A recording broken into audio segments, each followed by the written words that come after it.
من سنتين تقريبا بدأت أول فيديو ليا على منصة غير اليوتيوب. كان فيديو ريل، وكنت منزل على المنصة دي علشان كان معروف إن الريلز بتجيب مشاهدات أسرع وأكتر بكتير من اليوتيوب، غير إن هي كانت نسبيا بتحتاج مجهود أقل بكتير عن اللي أنت تعمل فيديو طويل على اليوتيوب. ورغم إن أنا بقى عندي عدد فولورز كويس بالنسبة لي على الأقل، رغم إن أنا قررت إن أنا أدي اليوتيوب فرصة تانية، وده لعدة أسباب أنا هشرحهم في الفيديو ده. اول حاجة الاعلانات. رغم ان انا بقالي اكتر من سنتين على المنصات التانية دي اللي انا مش هينفع اقول اسمها اعتقد، انت ما بتاخدش اي فلوس حرفيا من اي حاجة ليها علاقة بالاعلانات. لازم ان انت تبيع حاجة او تطلع لايفات علشان تاخد هدايا وتاخد الفلوس عن طريق الهدايا دي. بعكس امريكا او اي بلد تانية غير مصر اللي انا قاعد فيها دي، مالكش اي فلوس على الاعلانات ولا بيجيلك اي اعلانات على الفيديوهات اللي انت بتعملها. ورغم ان في فيديوهات كتير قوي ضربت معايا، لكن برضو ما باخدش عليها فلوس نهائي. كل اللي انا بقدر اخد عليه فلوس هو بيع المنتجات معينة، سواء كورسات او كوتشنج، على حسب المجال اللي انا بقدم فيه. وده فعلا اللي حصل، وده كان مصدر الدخل الوحيد اللي انا اقدر اطلع منه فلوس عن طريق المنصات دي.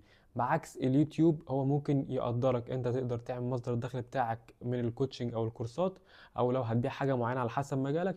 لكن برضو عندك اوبشن ان انت ما تبيعش اي حاجة خالص وهيجيلك فلوس حتى لو قليلة.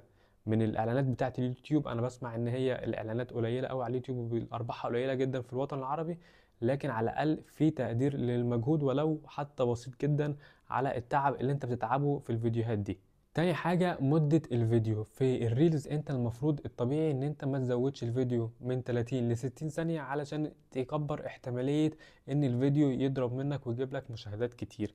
لكن مشكلة الطريقة دي ان هي ما بتلحقش تحكي فيها كل حاجة انت عايز تقولها وتطلع المعلومات كلها اللي عندك، غير ان انت ما بتقدرش يعني تعمل كونكشن بينك وبين المشاهد قوي زي ما بتتكلم بصفة طويلة او صفة مستمرة في اليوتيوب في فيديو مثلا من 5 ل10 دقايق.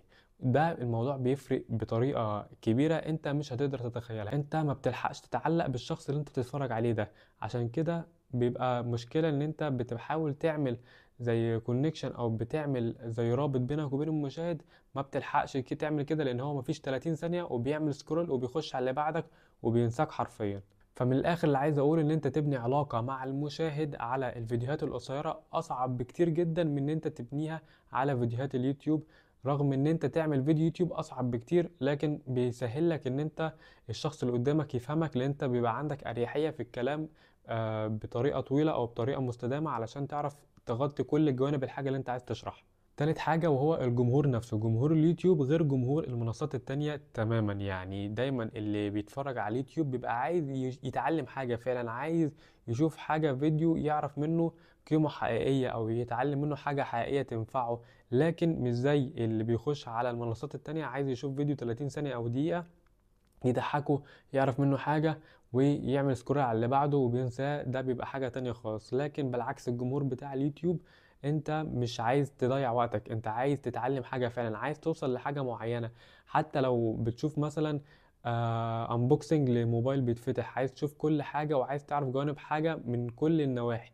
فده بيبقى احسن بكتير، وبيبقى يعني الجمهور في اليوتيوب افضل بكتير من المنصات اللي هي بتاعت الفيديوهات الريلز بس والفيديوهات القصيره. رابع واخر حاجه بقى هي البيرسونال براندنج. انت برضو بسبب مده الفيديو الطويله اللي موجوده على اليوتيوب انت بتقدر تبين كل جوانب شخصيتك او كل يعني جوانب تجربتك. فبتقدر تعمل بيرسونال براندنج او براند شخصي ليك. الناس بتعرفك اكتر وبتتعمق بيك اكتر، وممكن لو انت فعلا شخصيتك كويسه ومحبوبه ومقبوله للناس، الناس تحبك اكتر واكتر بسبب ان انت عرفت تدخلهم في تفاصيل حياتك او تفاصيل تجربتك اكتر بكتير قوي من ان انت تعمل فيديوهات قصيرة.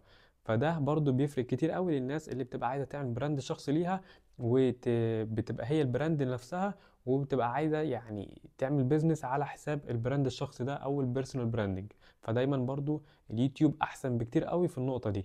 وفي الختام بقى انهي الاحسن، اليوتيوب ولا المنصات التانية بتاعة الريلز والفيديوهات القصيرة؟ الاتنين كويسين والاتنين حلوين والاتنين ليهم استخداماتهم.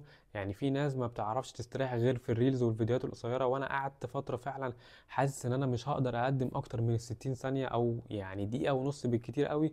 لكن برضو الفيديوهات بتاعت اليوتيوب بتبين اكتر للناس اللي بتعرف تعمل سكريبتات طويلة وتعرف تتكلم بطريقة اطول من كده. برضو الموضوع ده بيبقى مناسب. ايه احسن حاجة من وجهة نظري؟ ان انت على قد ما تقدر تعمل او توازن بين الاتنين دول. انا احاول اوازن بين الفيديوهات الطويلة والريلز او الشورتس على اليوتيوب. ساعتها انت ممكن تعمل كده احسن ميكس.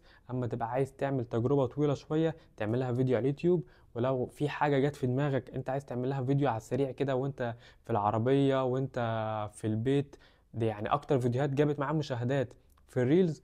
دايما بتبقى يعني فكرة جت في دماغي دلوقتي، طلعت الموبايل صورتها وخلاص كده الفيديو ده ضرب معايا. دي اكتر فيديوهات ضربت معايا، كانت بتيجي دايما بالطريقة دي اكتر من الفيديوهات اللي انا بجهز لها، وده انا مش عارف ليه لحد دلوقتي. فساعتها دي اللي تبقى فيديوهات الريلز.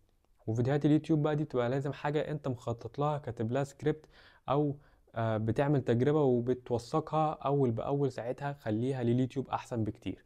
بلاش تعملها على الريلز لان هي هتبقى على اجزاء طويلة قوي ملهاش لازمة. ودايما برضو كمان حتى مش هتلاقي الجمهور المستهدف اللي انت عايزه.